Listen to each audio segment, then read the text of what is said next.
Buenos días con todos, ¿cómo están? Buenos días, doctora. Hola, bueno, hoy hacemos la última actividad y espero que no les haya tocado el COVID a ustedes. Espero que, o si les ha tocado, que haya sido leve. Y estamos realizando la última actividad de este semestre, presencial, sincrónica, que tiene que ver con la revisión de esa investigación bibliográfica sobre violencia de género. Ustedes el jueves van a dedicarse a hacer el trabajo de buenas prácticas en los servicios de salud. Yo les aconsejo que hagan básicamente lo que tiene que ver con ese grupo focal para que ustedes vean las experiencias entre ustedes y sus compañeros, porque sería mejor, más fácil. Entonces eso lo pueden hacer perfectamente el jueves. Y ya yo esta tarde, pues, cuando terminemos clase, yo voy a mandar una carpeta con los documentos que voy a tomar en cuenta para el segundo parcial, para que tengan toda la información adecuada. Lo que sí me gustaría saber si ya hay algunas fechas para el segundo parcial. No sé si está aquí Nayeli. Dígame, doctora, buenos días. Buenos días. ¿Hay alguna fecha para el segundo parcial o todavía no hay nada? ¿O no han decidido ustedes nada? No hemos decidido día, pero se empieza el 24 de este mes. Bueno, como ya no vamos a tener, después del día de hoy, no vamos a tener clase, por favor, usted me tiene que comunicar inmediatamente cualquier decisión para ya organizar el examen, ¿ok? Listo, doctora, ya le estoy avisando. Ya, muy bien. Bueno, vamos a pasar a lo que tiene que ver hoy con la socialización o la revisión de los trabajos que ustedes han hecho. Más que nada, pues yo quiero que más bien ustedes, espontáneamente, cualquier grupo que quiera empezar, que me diga y podemos ir revisando. Cualquier grupo, el que ustedes quieran.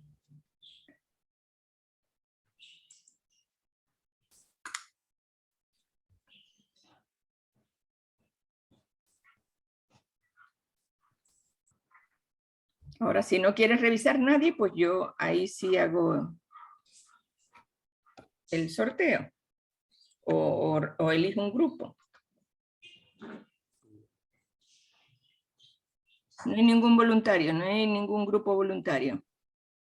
Bueno, pues entonces vamos a ver el grupo que tiene que ver con a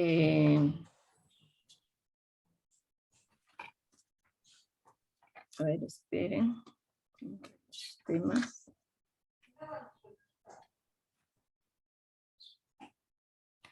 Que tienen que ver con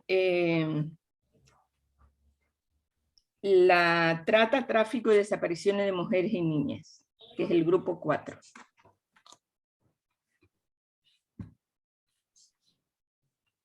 Que sea algo sencillo, no tan elaborado, no tan complejo, que lean simplemente lo que hayan investigado y nada más. ¿Ok?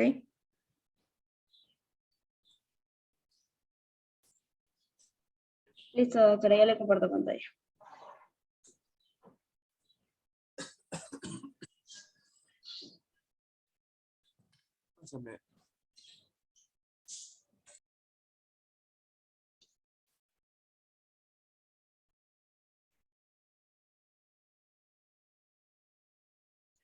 Bien, buenos días, doctora Joaquina Gil y compañeros. Nosotros somos el grupo 2 y el día de hoy vamos a presentar el tema 4, que se refiere a la trata, el tráfico y la desaparición de mujeres y niñas. lo cual es un tema bastante delicado y es así también común verlo con cierta frecuencia en el noticiero, el periódico e incluso en las redes sociales. Como dato, el año pasado el 55.6% de denuncias de desapariciones en Ecuador corresponde a mujeres. Así lo aseguró la Asociación de Familiares y Amigos de Personas Desaparecidas en Ecuador. Me gustaría mostrarles esta página, la página oficial de Desaparecidos Ecuador. Podemos ver un sinnúmero de casos de desapariciones de niñas. Tenemos este caso de Saraí Altamirano, que fue una niña de 10 años que desapareció en el 2013. Hasta el día de hoy se sabe de ella, la verdad es que nunca la encontraron y bueno, es tan solo una niña de 10 años. Ya con eso pues le voy a dar paso a mis compañeros para que prosigan con la exposición.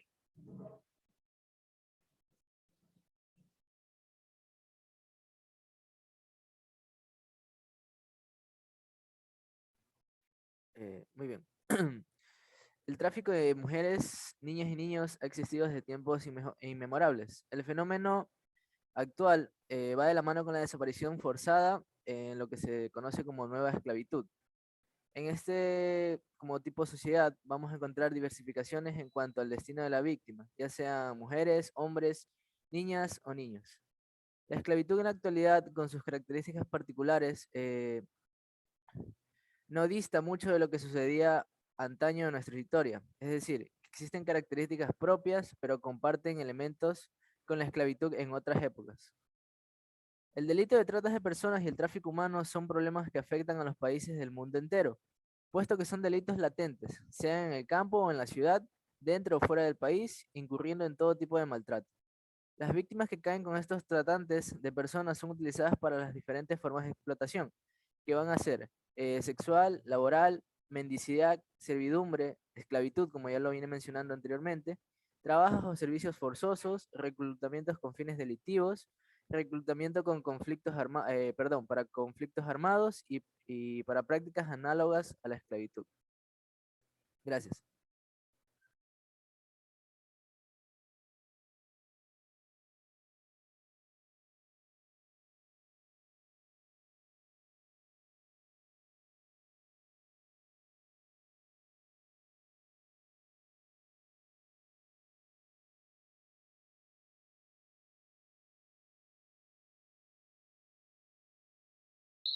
En cuanto a las mujeres adultas entre los 30 años y más, su destino en el mercado de la trata de personas ha estado relacionado mayormente en el ámbito laboral, como fue el caso denunciado por la marca de ropa Zara. Desde el periodo 2011 al 2017, la afamada marca ha enfrentado en varios países europeos y en Brasil denuncias y demandas jurídicas donde se le acusa de usar a mujeres adultas en la trata laboral. Desgraciadamente, este no es un caso aislado, ya que, pues bueno, las mujeres mayores han sido empleadas en la máquina y otras áreas laborales en diferentes países de forma ilegal.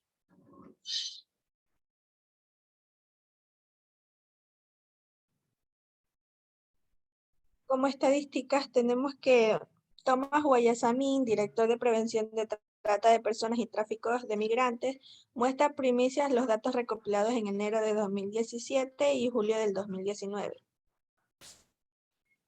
Baja allí un poquito.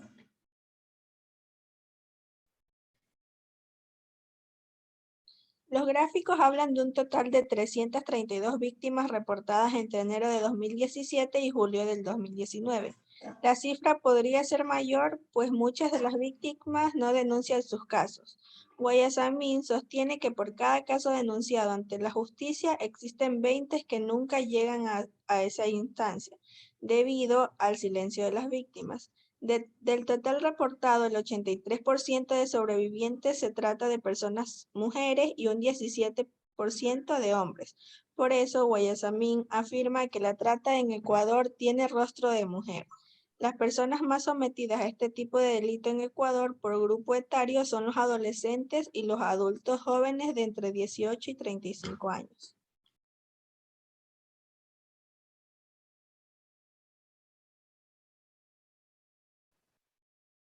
Bueno, ahora vamos a conocer algunos casos más, como el que habló al principio mi compañera Gisela. Tenemos 3 casos. Baja un poquito más, Gis. Bueno, este es el primero de una niña, Alcibar Daniela. Ella fue vista por última vez el 3 de junio del 2021 en Manabí, Junín. La edad es de 14 años, fecha de nacimiento 29 de marzo del 2007. Como podemos ver, es una mujer, tiene una contextura delgada, de nacionalidad ecuatoriana, de color, sus ojos de color café, tiene el cabello color castaño. Y así vamos a poder encontrar en cada uno de estos casos sus descripciones en esta página. También tenemos el caso, este es un caso más reciente, como podemos ver fue el 16 de enero del 2022. Su nombre es Rodríguez Salinas Suri Aide, su edad actual 14 años, fecha de nacimiento el 2 de febrero del 2007, y así vamos a poder encontrar lo que son sus datos.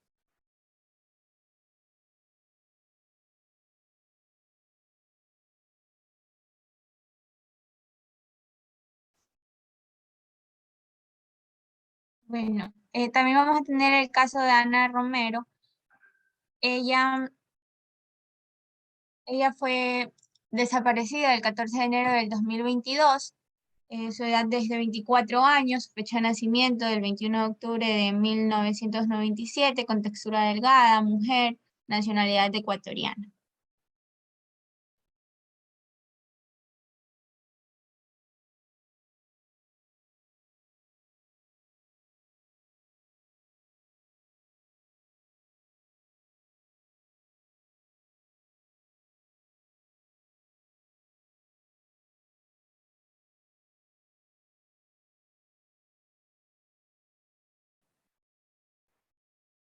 Eso ha sido todo, doctora. Gracias.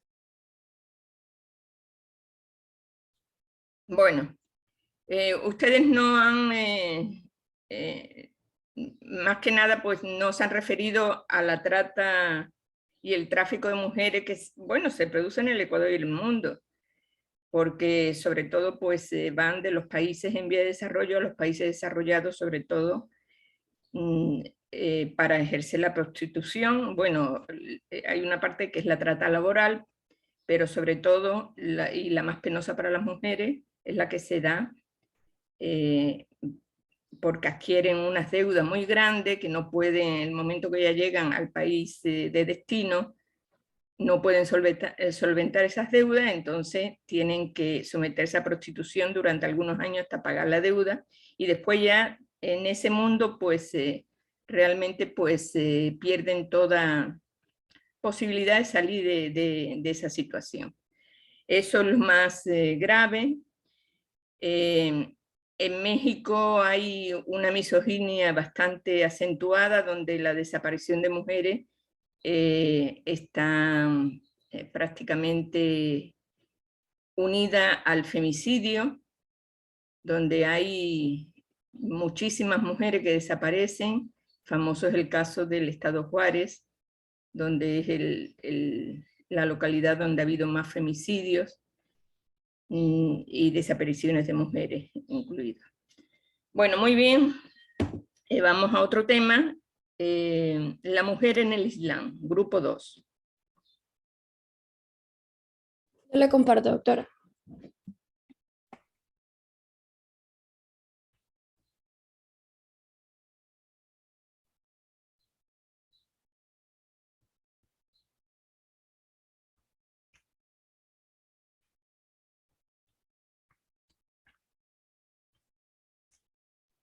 Muy buenos días, doctora Joaquina Gil, compañeros. Nosotros somos el grupo número 1 con el tema 2.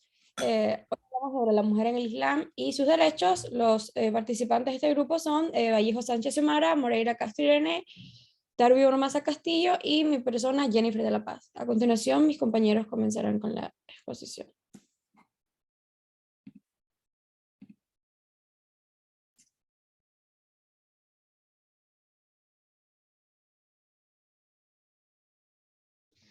Ok, la mujer en el Islam y sus derechos.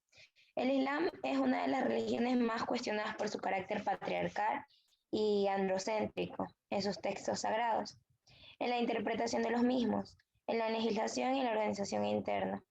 y en ello todos los ámbitos, tanto el político, el religioso, el cultural, el familiar, el laboral, etc. En muchas de las sociedades musulmanas, la situación de las mujeres no se caracteriza precisamente por su emancipación ni por la igualdad de derechos con los varones. Las demás religiones también suelen caracterizarse por una ideología y un funcionamiento patriarcal similar a los del Islam, pero no son tan criticadas como este. En los países musulmanes las complejas relaciones entre la mujer y el Islam están definidas tanto por textos islámicos como por el contexto histórico y social. Con frecuencia, un mismo pasaje puede interpretarse de muchas maneras dependiendo de los líderes religiosos, lo que resulta en marcadas diferencias en la práctica al interior de diversas sociedades islámicas. Aun cuando el Corán proclama igualdad entre los sexos, la superioridad del hombre está claramente indicada. Los hombres tienen autoridad sobre las mujeres en virtud de la preferencia que Alá ha dado a unos más que a otros y de los bienes que gastan. Las mujeres virtuosas son devotas y cuidan, en ausencia de sus maridos, de lo que Alá manda que cuiden. Amonestad a aquellas de quienes temáis que se rebelen. Dejadlas solas en el lecho, pegadles. Si os obedecen, no os metáis más con ellas. En los últimos años se han sentido progresos dentro del debate sobre los derechos legales de la mujer en el Islam, sobre todo en asuntos como la herencia, el matrimonio y el divorcio, así como leyes sobre la posición de la mujer en procesos judiciales. Estos cambios indican que es posible armonizar el Islam, reconciliándolo con una interpretación que defienda el estatus de la mujer y manifestándose con la discriminación. A continuación, mis compañeros van a hablar un poco más sobre la mujer, tanto en el matrimonio y en muchos más ámbitos. La mujer en el Islam y el matrimonio. La tradición islámica escribe el matrimonio como un contrato que autoriza al hombre a disfrutar sexualmente de la mujer, dado que los hombres no pueden gozar de las mujeres más que en el ámbito del matrimonio. La relación entre ambos sexos que así se establece es asimétrica, ya que el hombre es el que tiene la preeminencia sobre la mujer y es al quien corresponde ser jefe de la familia, la responsabilidad financiera y al que se deja una iniciativa de repudio. La mujer como tal no vale nada. El matrimonio se sitúa en este modo en la base de la estructura social y cultural musulmana. Asimismo, el matrimonio en el Islam no solamente se concibe para la procreación, sino también para otros fines, como la quietud, el afecto, la bondad, el compañerismo y el gozo. Aunque todos ellos, la mujer ejerce un papel pasivo en relación al hombre. A la hora de establecer una alianza matrimonial, no se celebra ningún rito religioso específico, sino que el matrimonio islámico se asimila en contrato civil de compra-venta en el que la mujer recibe un dote, el mal, y el derecho a ser atendida en sus necesidades materiales a cambio del uso que ella hace en el marido. Y para que el enlace sea válido deben cumplirse ciertos requisitos como que consta la capacidad jurídica de las dos partes que firman el contrato. En el caso de la mujer, esta está representada por su padre o tutor legal que haya consentimiento de ambos contrayentes. También en esta particularidad el autor es el encargado de hacer público el consentimiento en nombre de la mujer y que en el futuro cónyuge pues pague la dote estipulada. Se pone así de manifiesto que en las necesidades previas al matrimonio la mujer siempre es relegada en un papel subordinado con respecto a algún varón de su familia que sitúa como representante. Y una vez formalizado el matrimonio, la mujer pasa a depender jurídicamente del marido, pues, y además se establece siempre el régimen de separación de bienes y la mujer no está obligada a contribuir a los gastos familiares. Se considera asimismo que todos los hijos nacidos dentro del matrimonio son propiedad del padre, por lo que en el caso de una separación es siempre el hombre el que asume la custodia de los hijos y según las normas del Islam es obligatorio que el esposo sea musulmán. Bueno, el derecho islámico establece que la mujer casada tiene derecho a que el marido mantenga relaciones sexuales con ella en un intervalo no superior a 4 meses y que sea equitativo con ella en el caso de que tenga más esposas y que garantice su manutención y cobertura en sus necesidades básicas. El marido tiene derecho a exhibir la obediencia de su esposa y el Corán concede al marido el derecho a educar a la esposa. Y esta potestad incluye el reproche, el abandono e incluso la violencia física. El matrimonio islámico adjudica a la mujer un papel sumiso y la pone al servicio de los deseos y necesidades del marido. Y lo más preocupante es que en el caso de que las mujeres incumplan estas obligaciones, se concede al marido el derecho de recurrir a la violencia para forzar y mantener esa sumisión y subordinación femenina.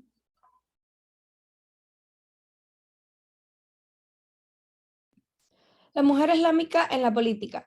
El acceso y la participación de las mujeres en lo que son las instituciones políticas, tales como el Parlamento, el Congreso, los ministerios, entre otras instituciones políticas, así como en el mercado laboral, han creado una auténtica revolución cultural y social que ha comenzado en el siglo XIX y llega hasta comienzos de nuestro siglo actual. Tal situación está sucediendo en el mundo, tanto en el mundo moderno como en el mundo musulmán, aunque es de forma distinta, dado que los musulmanes, la vida de ellos va al ritmo que marcan sus tradiciones, su historia y su realidad cultural, social y política. En algunos países musulmanes el sistema político no está configurado para la participación femenina, por lo tanto no ponen los medios para potenciar dicha presencia de las féminas en este ámbito. En tiempos pasados las mujeres estuvieron interesadas, pero al no expresar la necesidad de involucrarse en estos actos políticos que se llevaban en épocas anteriores, la participación era casi nula e inexistente debido a que era prohibido en los tiempos del profeta Mahoma, lo que genera que la intervención política de las mujeres no existiese. No obstante, las mujeres musulmanas en países como Irán, Arabia Saudita, Omán, no les es permitido la participación de ninguna manera en la política, teniendo en cuenta que es lo establecido en la Sharia, que sería lo que se conoce como la ley islámica. El Corán no habla de ningún impedimento para que la mujer participe en estos términos de política, pero cabe destacar que los gobernantes en muchos de los países musulmanes tienden a ser sistemas políticos falocracistas, que esto significa que el dominio es del hombre sobre el resto de las personas. Sobre el ámbito legal, también la voz de la mujer en estos países va equivaliendo a lo que sería la mitad de la voz de un hombre. Ejemplo, en materia civil, en cuanto a los testigos, el valor de un testimonio de una mujer equivale a la mitad del testimonio de un hombre, y eso lo establece el Corán. En el seno del Islam se están desarrollando importantes tendencias feministas que cuestionan la interpretación patriarcal del Corán y lo consideran contrarias a la praxis del profeta. Creen más bien que el Corán defiende la igualdad entre hombres y mujeres, y que leído desde la perspectiva de género es importante instrumento a favor de la liberación de la mujer y no va a desencaminadas. Esto se dice dado que el Corán supone un avance importante, ya que considera a las mujeres sujetos y los reconoce de los mismos derechos y deberes que a los hombres, como demuestra en las lenguas inclusivas de este texto. Cito: Dios ha preparado y magnífica recompensa para los musulmanes y las musulmanas, los creyentes y las creyentes, los devotos y las devotas, los sinceros y las sinceras, los pacientes y las pacientes, los humildes y las humildes, los que reciben limosna y los que la dan, los que la dan y las ayunan, los castos y las castas, y las que recuerdan mucho a Dios. En el Corán hay restos patriarcales que defienden la superioridad del varón, su función protectora hacia la mujer y lo que vincula a la virtud de las mujeres con la devoción, la obediencia y la actitud sumisa hacia los maridos. Como explicó mi compañera, la rebeldía de las mujeres deben ser castigadas y el Corán solo permite que los hombres le peguen a aquellas mujeres con las que creen que se van a rebelar contra ellos. Muchas gracias. Bueno, hablando de lo que es la mujer en el Islam en torno al trabajo, bueno, al igual que lo que es el derecho al trabajo, lejos de los estereotipos, de los juicios patriarcales que aparecen en el, que es el mundo islámico, siguen perjudicando lo que es a la mujer de hoy en día, formando lo que es una vida económica en torno, asumiendo las responsabilidades laborales de cualquier tipo y beneficio de los beneficios materiales que puedan conseguir o ganar. Esto puede ser de forma ilícita. Estas son normas generales que por los seguidores del Islam se da importancia a lo que es el sexo, a la capacidad y a la profesión. Si cumple los requisitos pedidos por lo que es una profesión o un dominio, tendrá la libertad de acceder al trabajo y abrir un negocio, comprar o vender y manejar sus recursos de manera que ella desee, o administrar sus propiedades y nadie puede impedir que ella sea sobre su familia cuando está soltera. Ni un marido más tarde cuando tiene el derecho a aprovechar de eso que son de sus ganancias sin su consentimiento, ¿no? Al contrario, el Corán y las conversaciones de Mahoma siempre estimulan lo que es a la gente a trabajar en ellas mismas, ¿no? En consecuencia, la mujer tiene derecho a los ingresos que ganen por sus propios méritos, la independencia económica con respecto a los hombres, ya sea marido, padre o hijo, que los beneficios o salarios es suyo. Ella es la única que tiene la libertad de gastar y que el hombre no puede quitárselo. Bueno, el derecho lo que es a la propiedad. La mujer en el Islam, cuando llega a lo que es la mayoría de edad, tiene el privilegio de comprar, vender propiedades y manejar cualquier tipo de negocio sin el consentimiento de un tutor o sin que le imponga ninguna restricción o limitación. Ella tiene lo que es decisiones y disfrutar de lo cual que el hombre no. Posteriormente, la mujer musulmana, creyéndose declarar, es capaz de poseer riquezas, bien sea por la herencia o adquisición legítima, ¿no?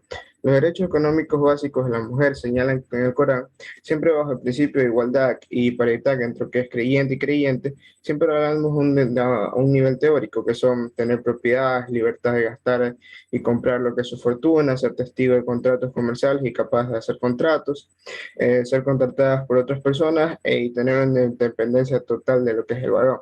Bueno, y hay que tener en cuenta lo que es la mujer de Islam, está privada de lo que es una total herencia, ya que el padre prefiere lo que tener niños a niñas, y dejaba toda su riqueza a sus hijos varones sin contar con lo que son las hijas. Muchas gracias.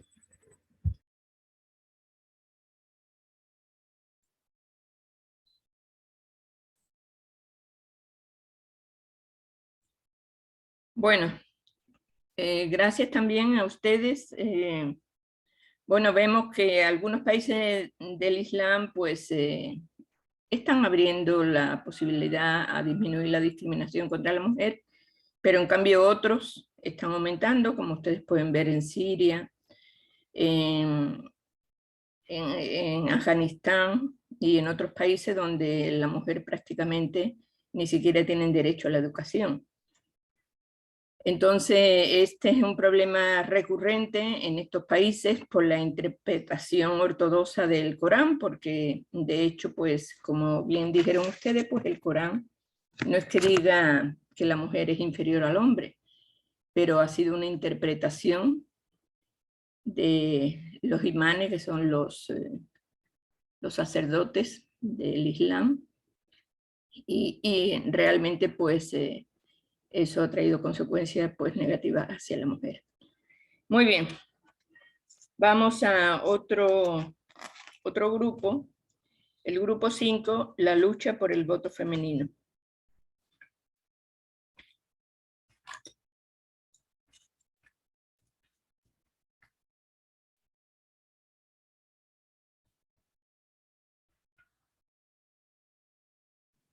Muy buenos días, compañeros y docentes. En la mañana de hoy vamos a hablarles sobre la lucha por el voto femenino.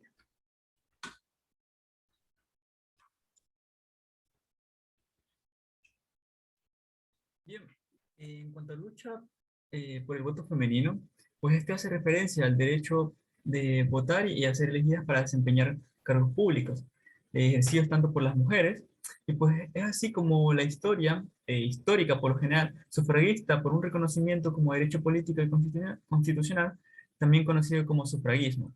Pues este va a constituir un elemento esencial del sufragio universal y la democracia. Y es que aún teniendo en cuenta que en muchas culturas las mujeres contaban con derechos políticos o habían luchado por reconocimiento con anterioridad, la historiografía occidental pues, ha luchado por reconocimiento de este, pues, y se ha dado mediante el movimiento sufragista contemporáneo, y se sitúa en 1848 en Estados Unidos. Y es que luego de esto la legislación internacional reconoció el sufragio femenino a través de la Comisión de Derechos Humanos de las Naciones Unidas. Y es que en 1948 las Naciones Unidas aprobaron la Declaración Universal de los Derechos Humanos, en cuyo artículo 21 declaran que toda persona tiene derecho a participar en el gobierno de su país, directamente o por medio de representantes libremente escogidos. Toda persona tiene derecho de acceso en condiciones de igualdad a las funciones públicas de su país. La voluntad de un pueblo o la voluntad del pueblo es la base de la autoridad del poder público, y esta voluntad se expresa mediante elecciones auténticas que se habrán o de celebrar periódicamente por sufragio universal e igualdad de voto, y también por un voto secreto u otro procedimiento equivalente que garantice la libertad del voto.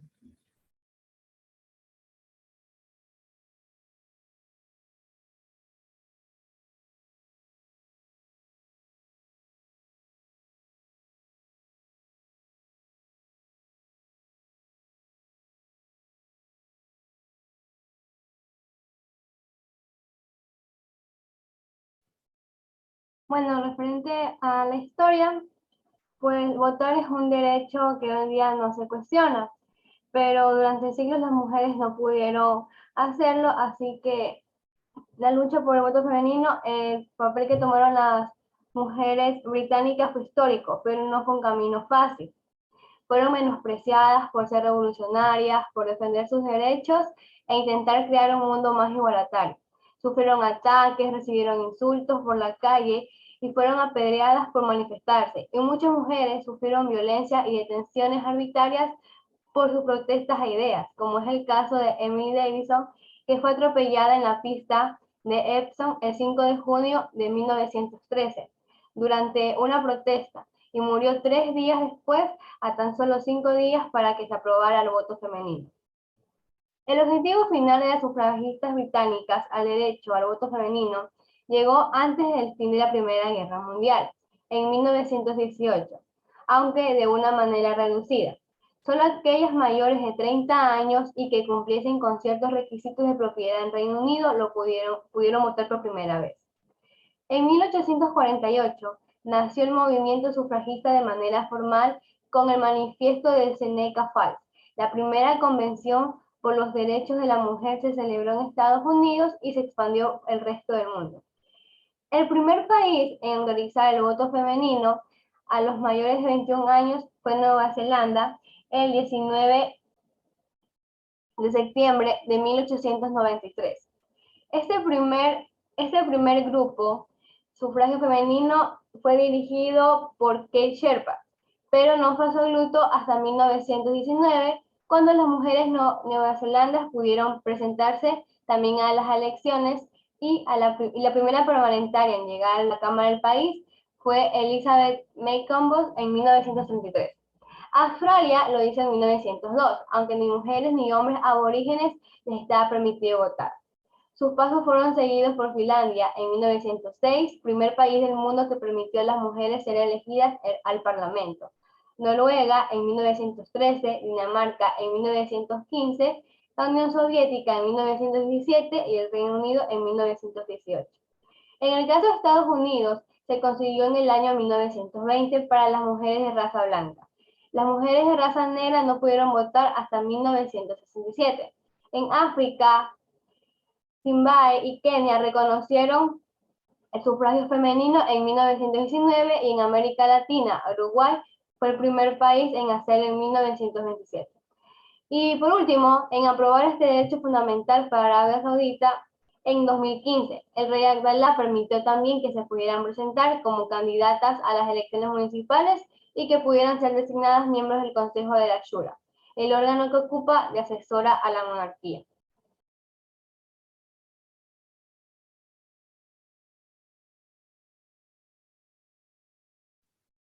Actualidad de la lucha por el voto femenino. Votar es un derecho que hoy en día no se cuestiona, pero durante siglos las mujeres no pudieron hacerlo.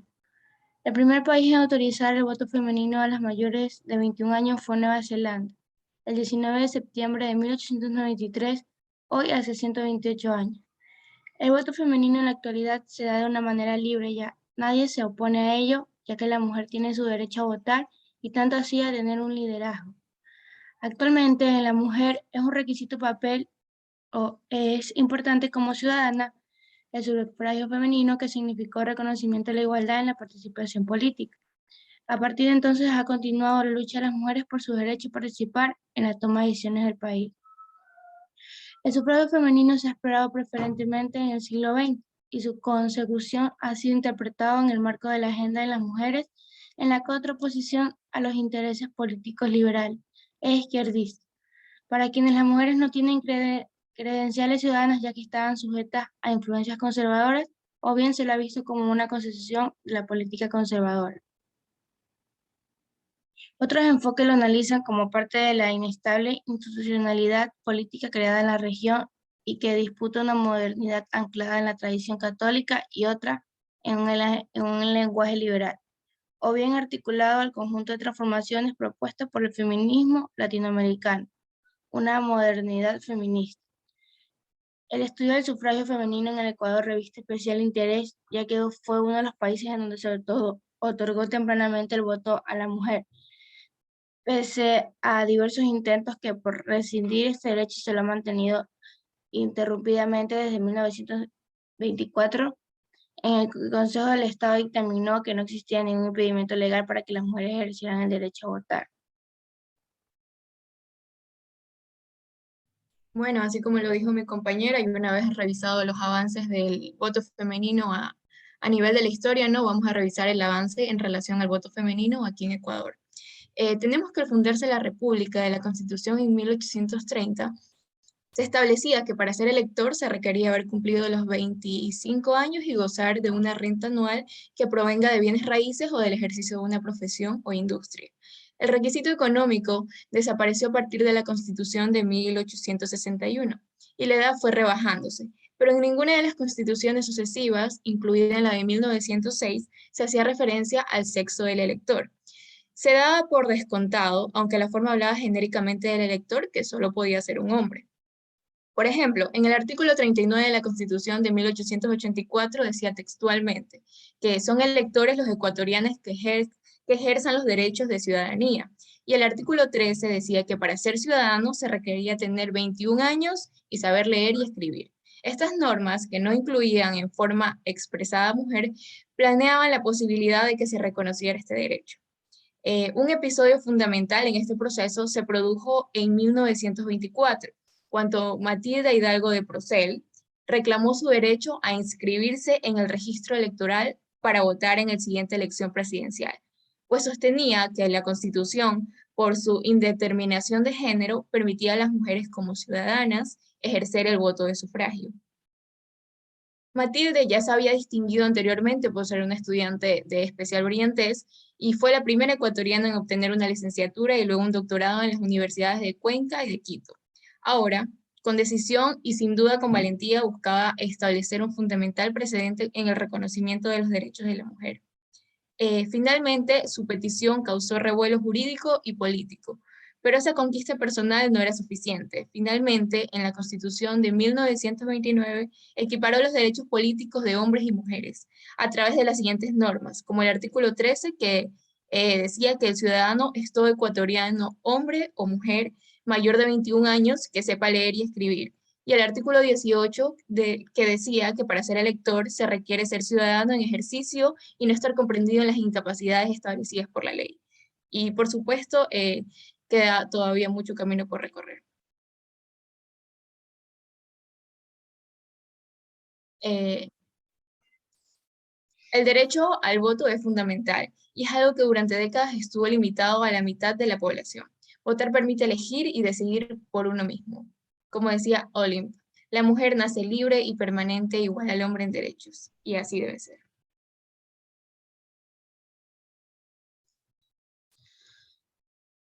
El camino hacia el voto, en conclusión, el camino hacia el voto femenino fue tortuoso en muchos países del mundo y supuso una encarnizada lucha hacia la igualdad. Sin embargo, la participación política de la mujer en el mundo es aún poco representativa y las medidas afirmativas están establecidas en la normativa nacional, regional y local. Como parte del proceso de descentralización del país, estos se refieren al derecho a elegir y ser elegida, el derecho al referéndum, el derecho a formar un partido político y a su reconocimiento e inscripción. Gracias. Bueno, muchas gracias. Como ustedes ven, ha sido un largo camino, pero al fin se consiguió en el Ecuador.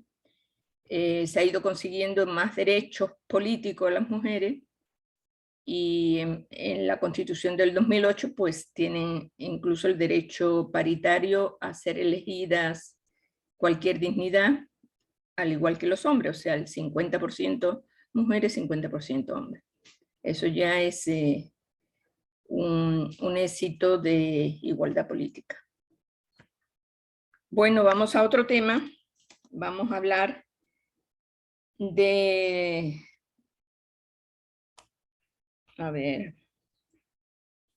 de femicidio. Grupo 1.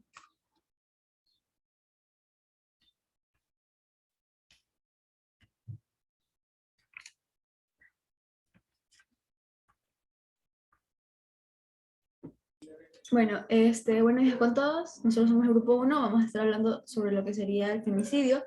Y pues nuestro grupo está conformado por lo que sería Alcibar Olivares Stick, Arcentales Andrade Saidi, López Vázquez Doménica, Toledo Mendoza Allison y mi persona Zambrano Ocampo Nayeli.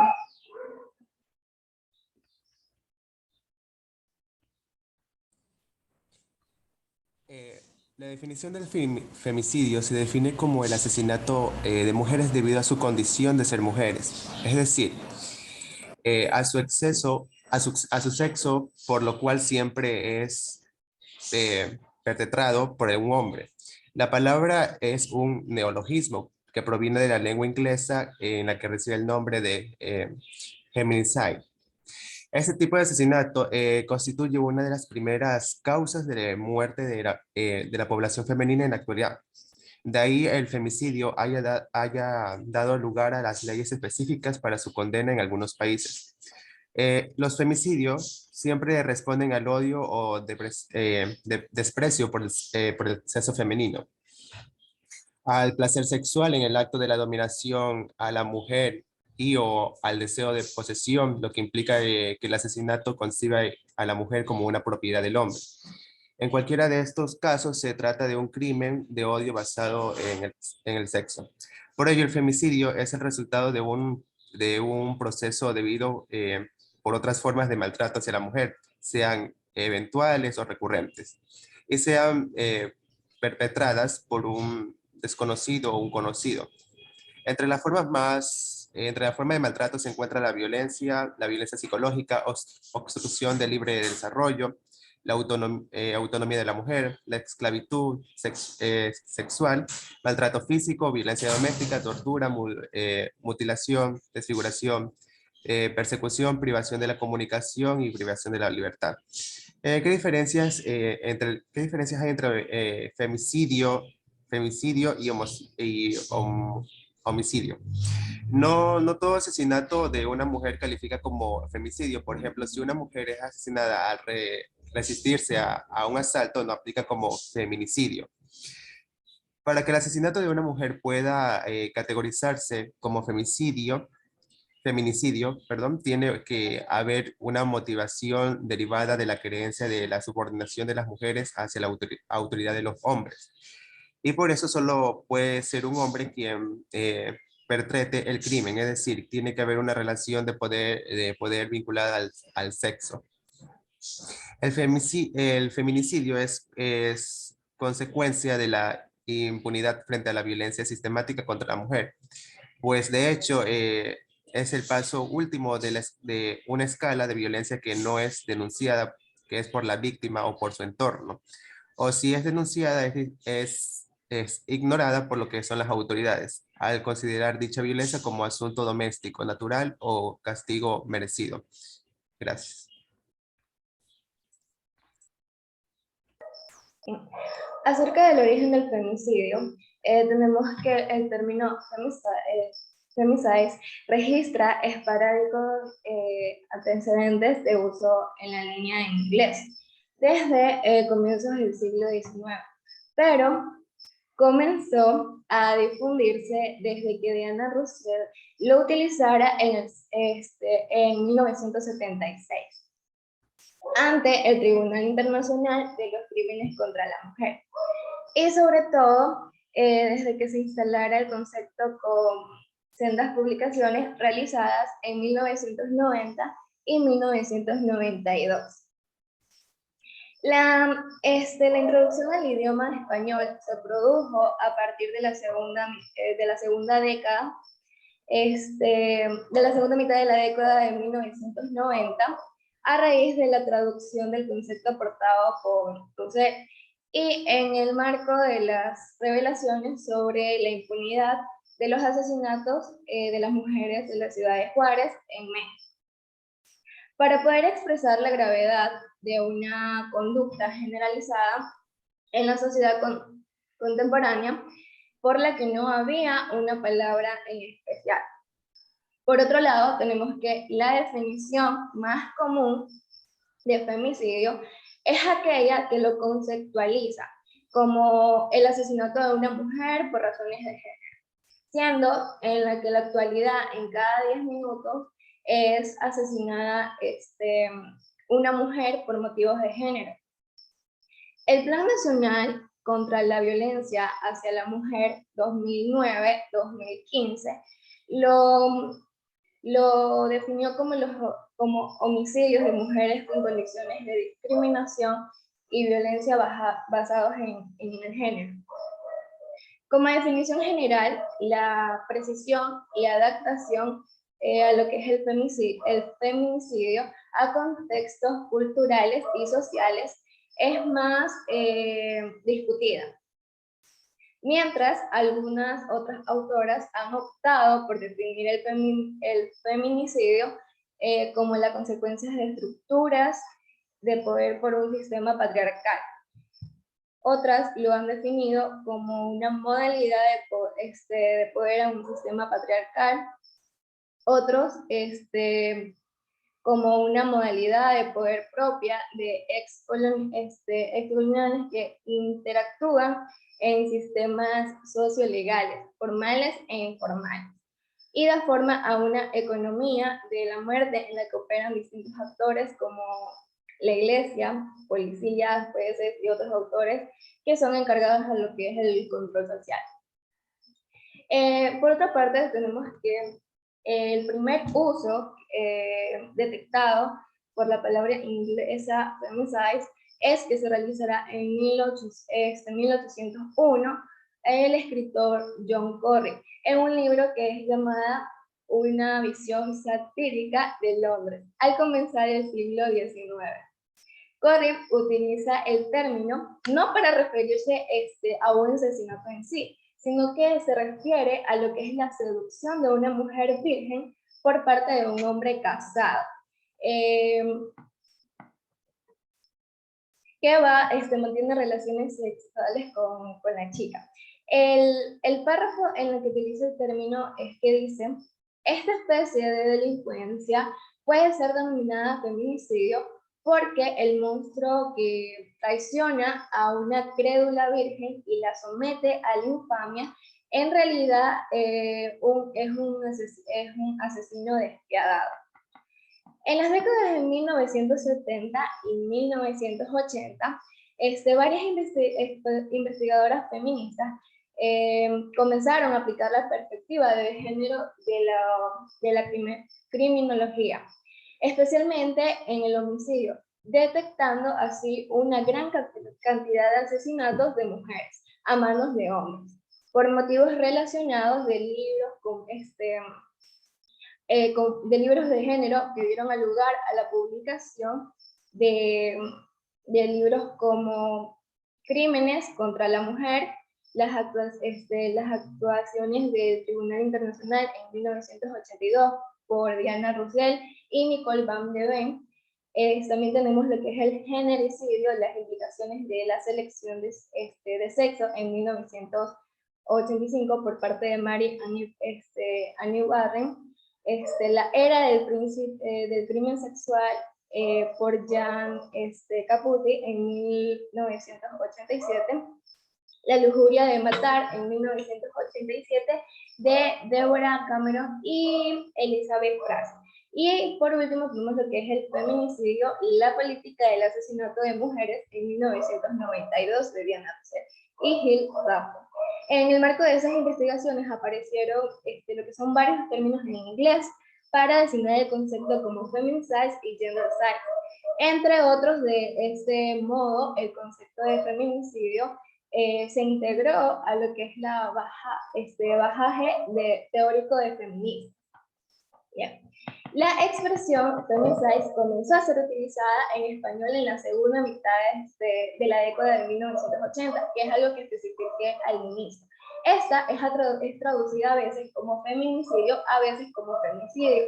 En 1997, la investigadora mexicana Marcela Lagarde, pionera de la aplicación de concepto de investigaciones en español, se refirió a lo que es extensamente el feminicidio en el artículo titulado como Identidades de Género y Derechos Humanos, la Constitución de las Humanas, donde dice: hoy conceptualizamos la dominación agresiva y lacerante a las mujeres y lo llamamos feminicidio, definido por Rappert y Russell en 1994, como la política de exterminio de las mujeres. Sin embargo, los procesos que conducen a este exterminio y definirlo como lo que es el conjunto de acciones que conducen a tender a controlar y eliminar a las mujeres a través del temor y lo que es el daño y a obligarles a sobrevivir en el temor, y la inseguridad, las amenazas y las condiciones humanas mínimas a negarles la satisfacción de sus reivindicaciones vitales. La opresión de las mujeres tiene una profunda marca feminicida. Por otra de las pioneras, las investigadoras costarricenses de Montserrat Sacco publicó en 2000 el libro Feminicidio en Costa Rica, como la colaboración de la investigadora del hispano costarricense Ana Carcer. También tenemos que, para finalizar, en el 2005, comienza a generalizarse en español. Ese año, la guatemalteca Ana Leticia Aguilar publicó Femicidio, la pena capital por ser mujer. La nicaragüense Alma Chiara de Anchoyo publicó el libro Feminicidio, forma extrema de violencia doméstica, y Lagarde publicó Feminicidio, Justicia y Derecho, la bancada parlamentaria de la URNG, que es la Unidad Revolucionaria Nacional Guatemalteca.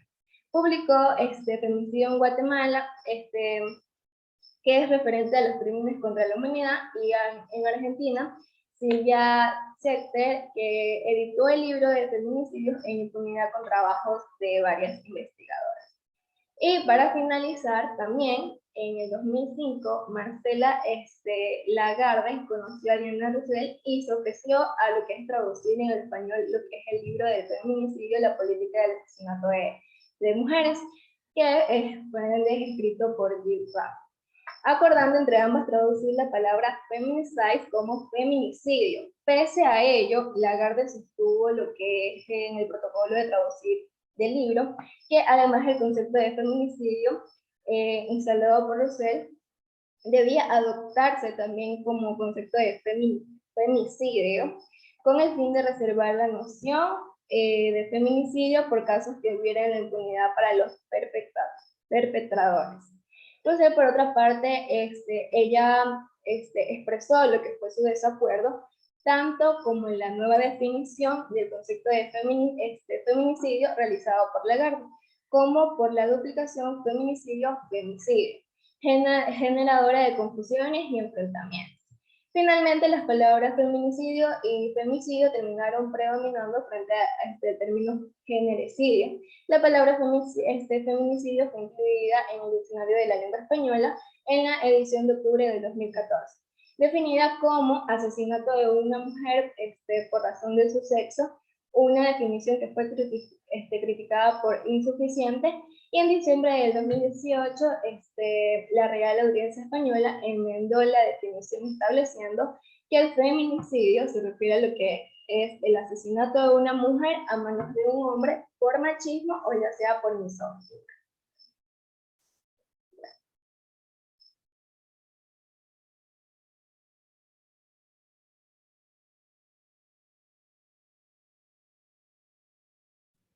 Bueno, hablando un poco sobre lo que serían las consecuencias del femicidio, sabemos que existen diferentes consecuencias.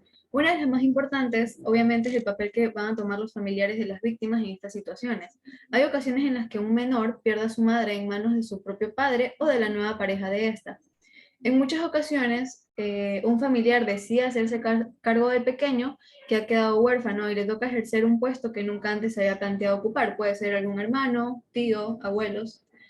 Cuando muere una mujer con hijos, también cobran protagonismo las casas de acogida. A estos refugios de menores a veces les toca separar a los hermanos, lamentablemente, algo contra lo que luchan justamente los trabajadores sociales, pues estos de hecho definen que en un caso así los menores necesitan el apoyo de personas de su círculo más cercano y no que los separen de ellos. La ausencia de una madre y el cambio de persona que les cuida no es la única alteración que hay en la vida de estos menores, Muchas veces muestran secuelas psicológicas como dificultad de adaptación o inseguridad en su vida diaria.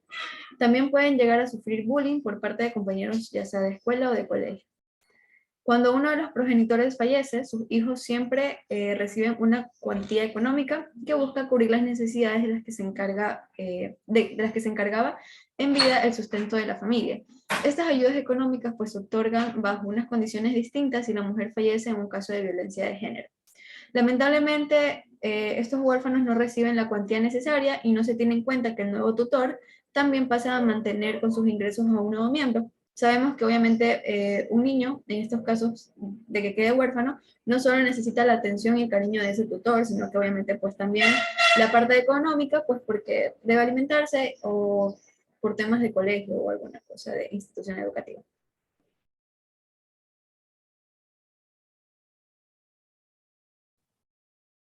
Bueno, refiriéndonos al femicidio en Ecuador, el femicidio es una figura innovadora que se incorporó en el sistema penal ecuatoriano hace menos de 10 años, pero creció considerablemente en el 2016. El Ecuador fue un país de mayor crecimiento de femicidio en el 2016, con 162%, aumentando su participación en Latinoamérica, del 3% en el 2015 a 8% en el 2016. La región litoral fue de mayor incidencia de femicidio en el Ecuador, con más de la mitad de casos en el 2016, ocupando Guayas de primer lugar en ranking provincial de estos crímenes, con la tercera parte a nivel nacional y 2/3 partes en el litoral ecuatoriano. Los casos en el Ecuador han aumentado desde donde no todas sobreviven las agresiones, pero aquellas que sí lo logran quedan con secuelas emocionales y físicas para el resto de su vida. Ellas son parte de una problemática social, integrantes de un sistema donde predominan las conductas políticas de tinte machista. Se resume que en toda víctima de violencia representa una potencial víctima de femicidio, donde en la actualidad, dentro de la legislatura ecuatoriana, el femicidio está tipificado como delito dentro del Código Orgánico Integral Penal, en su artículo 141. El término se designa de los casos de asesinatos cometidos en contra de mujeres. El machismo o una sociedad patriarcal que surge de los patrones socioculturales es la región por la que se da el femicidio.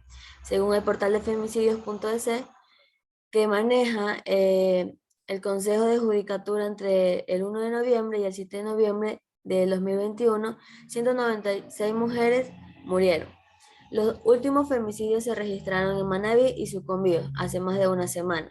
En Manta, una mujer murió dentro de un taxi baleada y su hija resultó gravemente herida, donde su pareja se mató luego. Al día siguiente, Karen, de 31 años, también fue baleada, donde el crimen ocurrió en casa de la pareja, mientras la hija de 14 años de ambos dormía. Luego, el femicidio también se suicidó.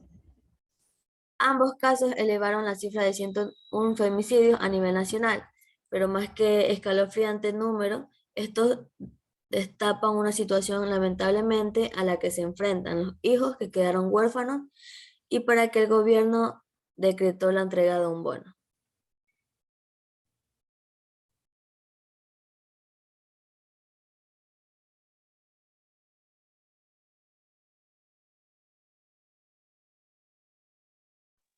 Ahora yo les voy a hablar acerca de lo que es el femicidio alrededor del mundo. Bueno, las Naciones Unidas definen este tipo de violencia como una conducta por parte del cónyuge o la pareja que cause daño físico, sexual o psicológico.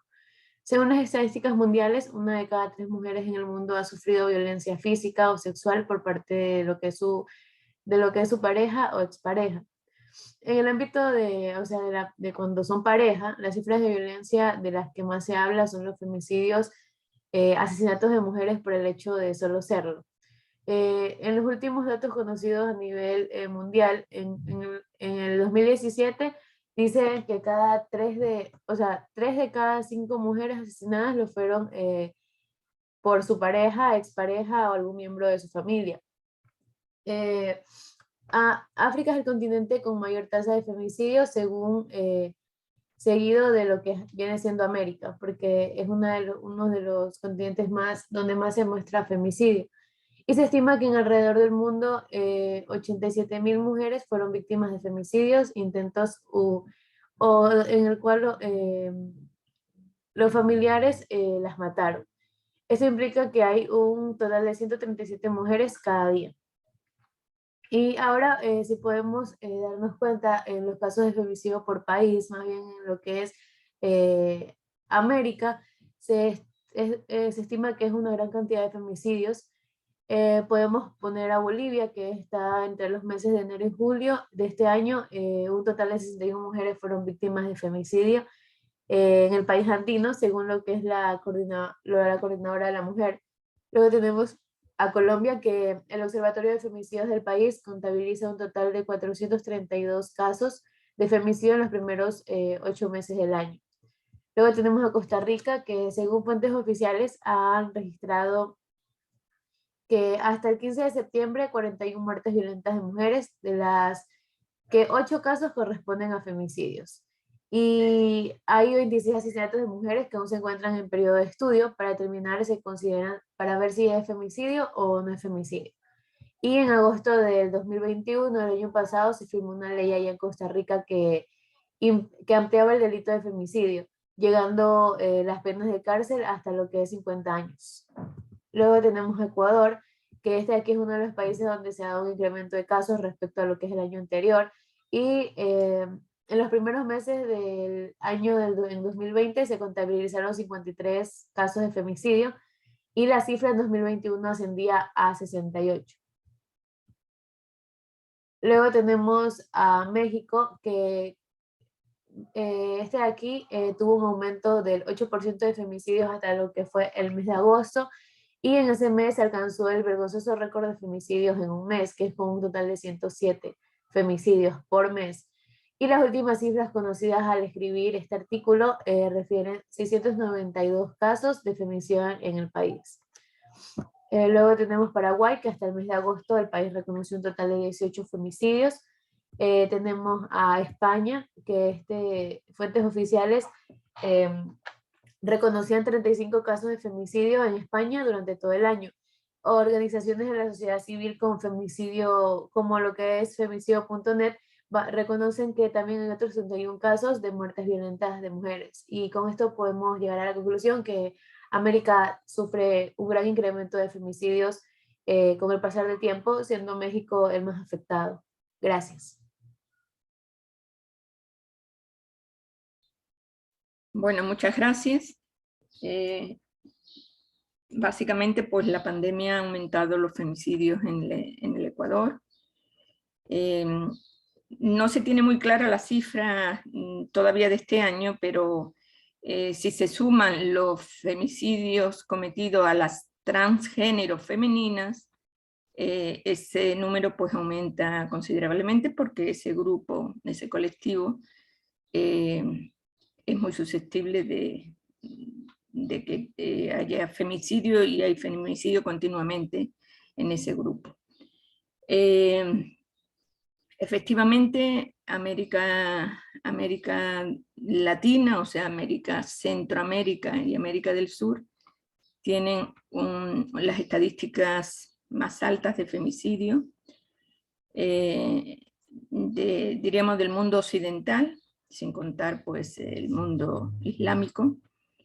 Hemos visto que, por ejemplo, España, en este año yo estuve escuchando las últimas cifras de femicidio del 2021, son 43 mujeres que han muerto, y lo que ha aumentado en España han sido la violencia vicaria, que es la muerte de los hijos. En el 2021 pues hubieron 7 muertes de niños a manos de sus padres, de su padre. Quiere decir que, bueno, en América Latina el femicidio pues constituye todavía un gran problema, y la violencia de género, pues como ya hemos analizado ampliamente, es un problema muy grave de salud pública en todo el continente. Bueno, señores, vamos al último tema, que sería grupo 6, mutilación genital femenina.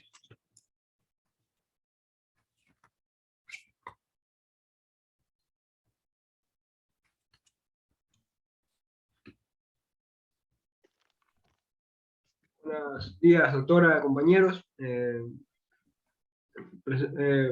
Continuaremos a aplicar un poco sobre el tema y comenzaremos con lo que sería el concepto y los orígenes de la mutilación genital femenina.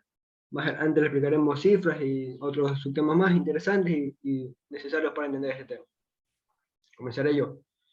Sobre el concepto de la mutilación genital femenina, tenemos que es un procedimiento que se realiza a una mujer o a una niña con el objeto o el objetivo de alterar o lesionar sus órganos genitales sin que existan razones médicas que lo justifiquen. Casi siempre implica la extirpación parcial o total de los genitales externos.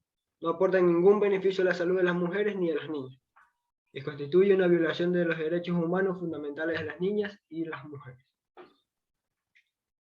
Sobre su origen, tenemos que se asume que nació en Egipto hace unos 4.000 años debido a que algunas momias fueron encontradas con este tipo de intervención realizada. La MGF, mutilación genital femenina, se practica principalmente en 28 países de África subsahariana, así como en las partes de Oriente Medio y Asia.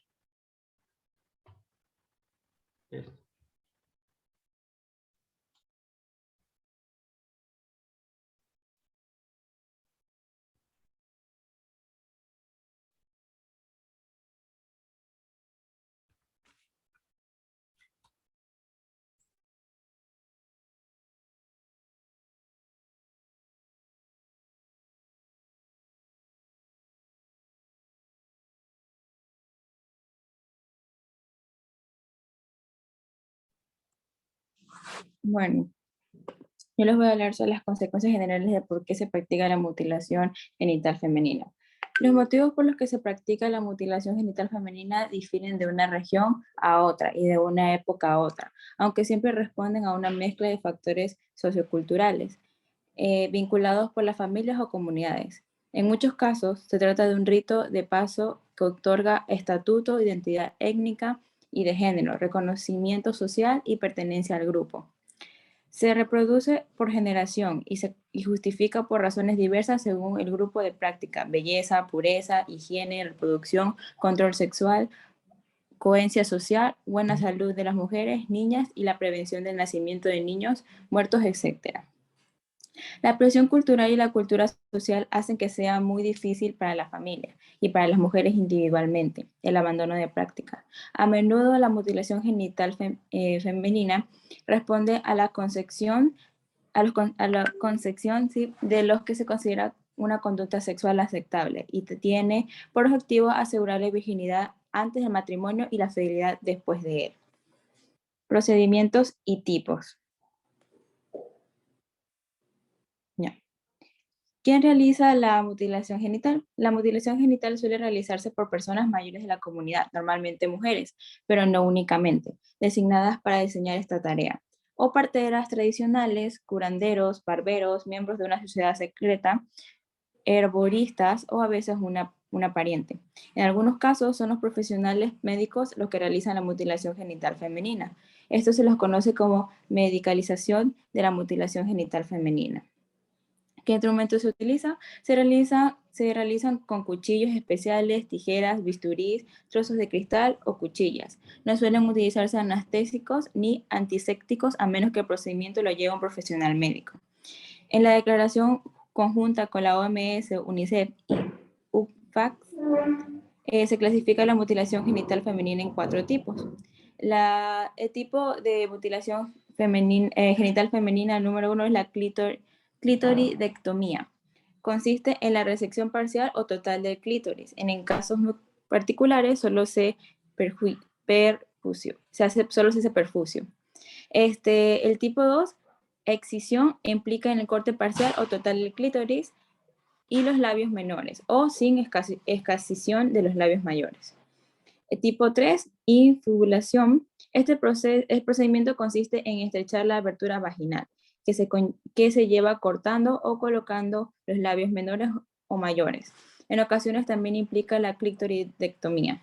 Tipo 4, otros tipos. Bajo este tipo se incluyen lesiones de los genitales externos que se realizan con los fines no médicos, como la incisión, el raspado o la cuarentarización.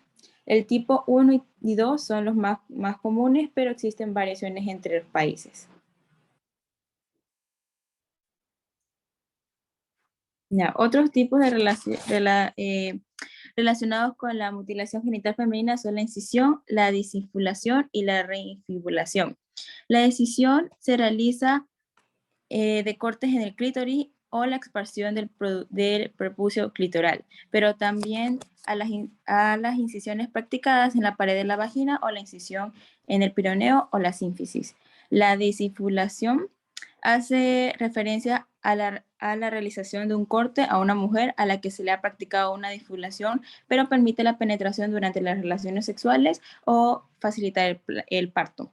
Y la reinfibulación es la práctica mediante el que se envuelve a coser los labios exteriores tras la difibulación.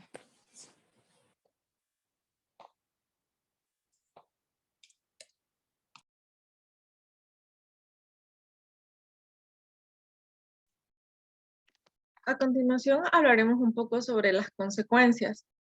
La mutilación genital femenina no tiene ningún beneficio para la salud y daña a mujeres y niñas de muchas formas, provocando complicaciones inmediatas o a largo plazo. Las complicaciones inmediatas pueden incluir dolor intenso, hemorragia, inflamación de los tejidos genitales, fiebre, infección como el tétano, problemas urinarios, lesiones de los tejidos genitales vecinos, estado de choque y muerte.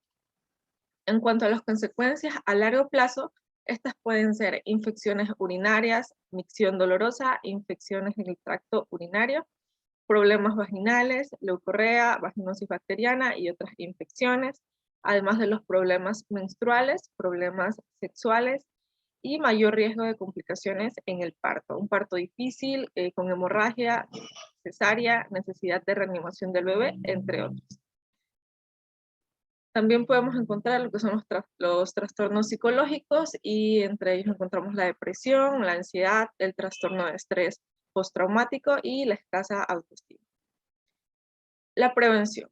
Los profesionales de la salud disponen de diferentes estrategias y herramientas para prevenir la mutilación genital femenina en las niñas. Por ejemplo, dotar de información y educación para la salud a las familias que provengan de países en los que tradicionalmente se realiza esta práctica, para que conozcan las consecuencias derivadas. Para reforzar la información aportada, los profesionales pueden contar con mediadores interculturales que hablen con estas familias y compartan su experiencia con ellas. Esta base informativa puede impartirse de varias maneras, ya sea con clases o seminarios en programa docente de las escuelas, con proyectos o proyecciones de películas educativas u obras de teatro relacionadas que visibilicen el problema, con proyecciones de videos informativos y con seminarios y talleres formativos sobre la mutilación genital femenina para mujeres pertenecientes a la comunidad. Continuamos con los datos y las cifras. Ya, según la UNICEF, al menos 200 millones de mujeres y niñas en el mundo se han visto involucradas en la práctica de la mutilación genital femenina. Se estima que la mutilación genital femenina se concentra en 31 países de África y Oriente Medio, en los que se dispone de datos, además de Indonesia, aunque también persiste en países asiáticos como India, también en Irak o Pakistán, algunas comunidades indígenas en Latinoamérica y en poblaciones migrantes de Oceanía, América y Europa. En los países de los que se dispone de datos, aunque esta práctica se ha reducido con el tiempo, sigue siendo muy alta. Del 49% de jóvenes entre 15 y 19 años que la habían sufrido hace 30 años, se ha reducido hasta un 15%, hasta 15 puntos porcentuales en la actualidad. Podemos ver aquí esta tabla en 1990. Estaba llegando casi a los 50, 1995, un poco más de los 45, en el año 2000, el 45%, en el 2005 al 44%, en el 2010 al 42%, en el 2015 al 39%, y en 2020 pues, se ha reducido significativamente al 35%, menos del 35%.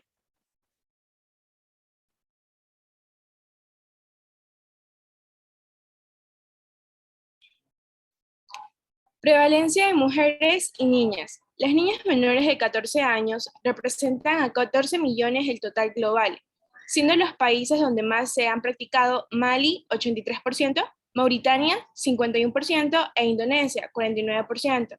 El país donde hay más mujeres adultas que la han sufrido es Somalia, donde al menos un 98% de la población femenina entre 15 y 49 años se ha visto involucrada en esta práctica.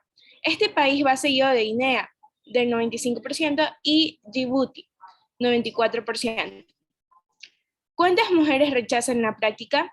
UNICEF también recoge datos sobre los posicionamientos de las mujeres en torno a esta práctica. En países como Tanzania o Togo, hay más de un 90% de mujeres entre 15 y 49 años que piensan que esta práctica debería terminar.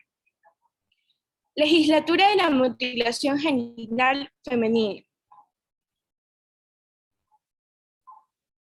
La mutilación genital femenina internacionalmente es reconocida como una violación grave de los derechos humanos, la salud y la integridad de las mujeres y las niñas. Es ilegal en muchos países, sin embargo, aún se practica de forma rutinaria. UNICEF y el Fondo de Población de las Naciones Unidas, UNFPA, dirigen conjuntamente el programa mundial más importante para la erradicación de la mutilación genital femenina. Este programa promueve leyes y políticas de tolerancia cero, al tiempo que colabora con trabajadores de la salud para eliminar esta práctica y prestar asistencia a las mujeres y las niñas que han sido sometidas a ellas. Como resultado, 13 países han aprobado leyes nacionales que prohíben la mutilación genital femenina. Este también ha facilitado el acceso a tratamiento y a servicios de prevención y protección. En julio de 2020, el Consejo de Derechos Humanos adoptó la resolución 4416 sobre la eliminación de la mutilación genital femenina con el propósito de redoblar los esfuerzos por alcanzar la tolerancia cero con la mutilación femenina genital para 2030 y reafirmar la prohibición mundial que pesa sobre la práctica dañina al constituir una grave violación de los derechos de la mujer. La eliminación de esta práctica se encuentra entre los 17 Objetivos de Desarrollo Sostenible y ha sido motivo del Día Mundial de Tolerancia Cero con la mutilación genital femenina.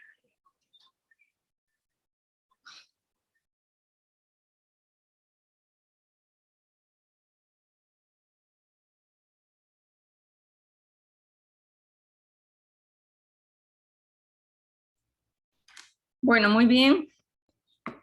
No sé si hay algún otro grupo que quiera exponer espontáneamente o si no lo dejamos aquí. ¿Algún otro grupo? Bueno. Entonces vamos a dejar aquí. Yo voy a revisar todos los grupos, todo lo que ustedes han subido, porque prácticamente esto era una socialización para el resto de compañeros. Pero la nota tiene que ver con la revisión de los trabajos que ustedes han subido al aula. Muy bien, como les digo, pues el jueves no habrá clase. Ustedes tendrán que dedicarse a el último trabajo, que es la investigación sobre buenas prácticas en los servicios de salud.